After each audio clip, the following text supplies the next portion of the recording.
முஹைதீன் அப்துல் காதிர் ஜீலானி கத்தசல்லாஹு சிரகுல் அசீஸ் அவர்கிட்ட போய் ஒருத்தர் கேள்வி கேட்டார்.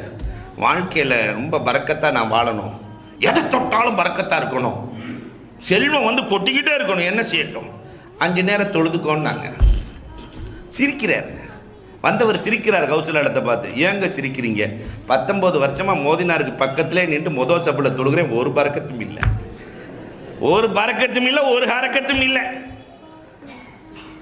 அப்போ கௌசலாலம் சொன்னாங்க, அப்படியா, உன் வீட்டினுடைய கதவுகள் ஜன்னல்கள் எல்லாத்துக்கும் பரதா போட்டுக்கோ, பறக்கத்து வந்துரும்ட்டாங்க. கதவு ஜன்னல் எல்லாத்துக்கும் பரதா போட்டுக்கோ, பறக்கத்து வந்துடும்.